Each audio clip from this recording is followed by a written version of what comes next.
Greetings, everyone, and welcome back to another episode of Plan B Success.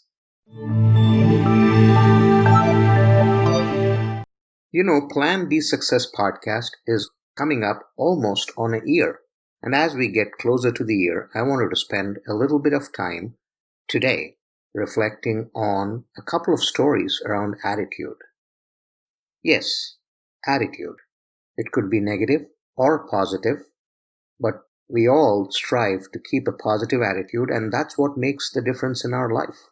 And I want to relate to you two stories today about attitude and resilience. The first one is about a farmer and his donkey. In the good old days, they used to use the donkeys to carry goods or people from one place to another. And that's what this farmer used to do with his donkey too. So he had a donkey and he used to live in a village near a dry well.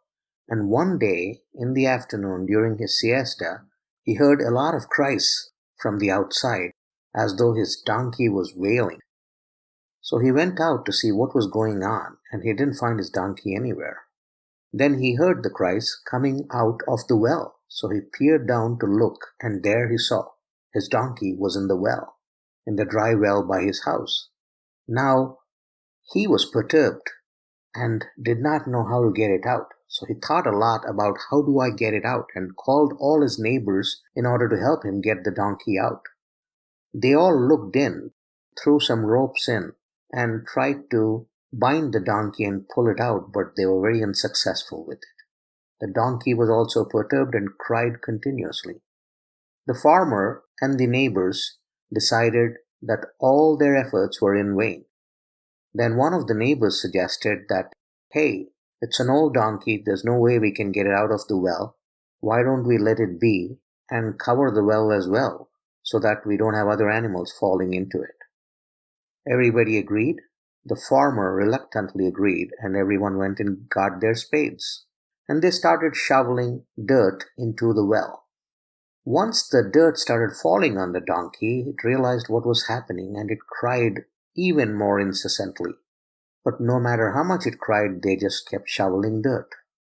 After a few minutes, the donkey stopped crying. And the farmer and the neighbors continued to shovel dirt into the well. And once they saw that the donkey stopped crying, were curious as to what happened and looked down. And what they saw really surprised them.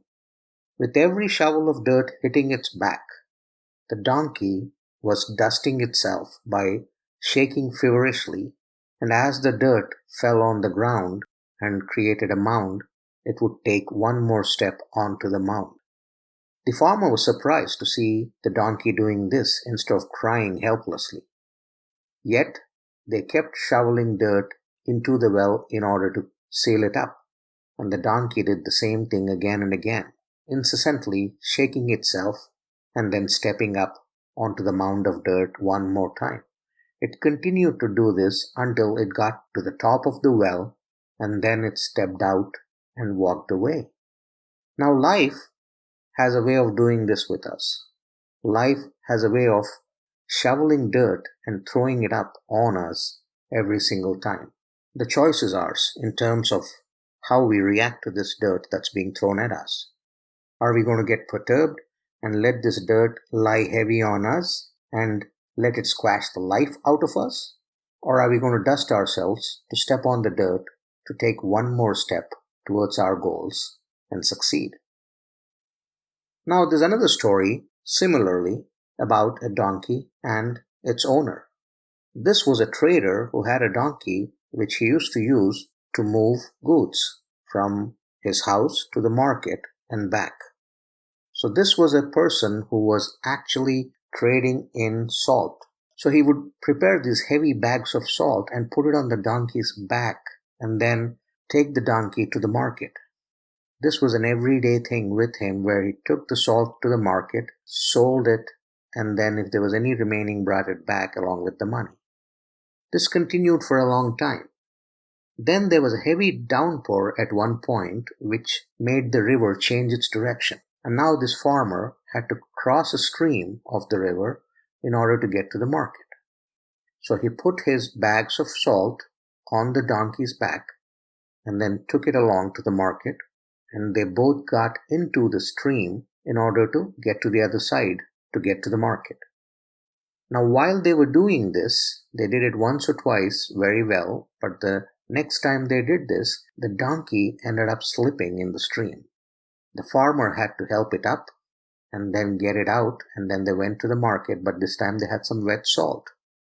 The donkey realized what happened, that its load was much lighter after it slipped. And then it became an everyday practice with the donkey. Every day it would slip in the stream, have lighter bags to carry to the market.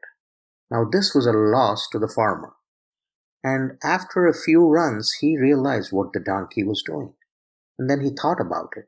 There was no way of ensuring that the donkey followed direction. He knew it had learned the trick, and he had to teach it a lesson. So the next time, he put similar heavy bags on the donkey's back and then took it through the stream. And like every time, the donkey slipped, he helped it up, and then they got out of the stream onto the other side, going towards the market. But this time, the donkey realized that the bags were much, much heavier and was perplexed as to what caused them to be so heavy. Yet it lugged on and got to the market. Tried again the next day. The same thing happened, heavier bags. And it realized that the farmer had changed something and that its trick of slipping in the stream would not help it anymore. And after that, it just continued about its business normally, never again slipping in the stream. Now what the farmer had done was, instead of punishing the donkey or trying to do anything different in order to teach it a lesson, all he did was he changed his material. Instead of salt, he started carrying cotton to the market and selling cotton in the market. As a result, the donkey learned its lesson. What we learn here is again about attitude. When you want something done the right way or your way, there's no point admonishing somebody. There's no point trying to say something and expect them to follow through. The best thing to do is either set an example or do something different where they self-learn their lesson and then get back on track. That's the best possible way of ensuring that you get creative about somebody learning a lesson by themselves in order to not repeat a mistake ever again. Now I remember my grandfather used to tell us stories, and there was this particular story that stuck with me. He talked about two kinds of wild animals living within us. One is representative of our fear, anger, jealousy, regret, revenge, all things negative. And then the other represents everything good with us: happiness, blissfulness, joy, helpfulness, being forgiving, being selfless, those kinds of things. And one of my cousins had asked the question, well, which one wins? And the answer he provided was pretty profound. He said, the one you feed. So it's up to you as to how and what you feed your own mind. If you feed it with positive thoughts, positive actions, the results are going to be positive. If you feed the negative animal in you, the results are going to be negative. It's all up to you as to what you feed. An attitude can make or break your life and of those around you. A positive one keeps you going, keeps you motivated, keeps you trying and working hard in order to reach your goals. A negative one can actually destroy you, self-destroy you completely, and those around you and their ambitions, goals as well. So that's why it's important to keep feeding your mind and heart with positive aspects of things. Positive attitude can go a long way. Open your heart, open your mind to positive things, and you'll see the difference they can make in your own life, of those around you, and in your day-to-day achievements, in your day-to-day goals, in your day-to-day progress. A positive attitude and resilience, never giving up, are the key to success. Going at it again and again, one step at a time, incrementally improving yourself is what leads to success. Hope those stories were interesting and useful, and you can apply the lessons in your own life as well. Thank you very much. I hope you liked that episode and are enjoying all the episodes in Plan B Success podcast. I'd encourage you to go subscribe on your favorite platform, whether it's any listening platform or YouTube or wherever you listen to podcasts. Make sure you subscribe so that you enjoy this content and extract from it what serves you best, what benefits you in your own life, personal, professional, business, whatever it might be. PlanB.live is the website where you can go in order to find any episode that you would like to listen to. 3 times a week, we release episodes, the first being an inspiring interview with someone who's done it, been there, done that, and can inspire you to go after what you want to achieve. Every Monday, that's the episode that gets released. And then, on Wednesdays and Fridays, we pick a topic and we talk about it in order to benefit you in your personal and professional life.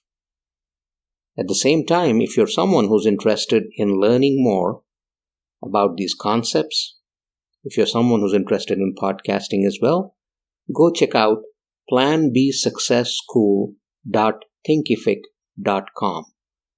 That's where all the online courses are. You can learn and benefit from them there as well. There's a bunch of free courses. There's a bunch of paid courses. Start with the free ones. Get to learn what you aspire to learn. And if you want to delve deeper, then you can sign up for the other ones. Thank you very much.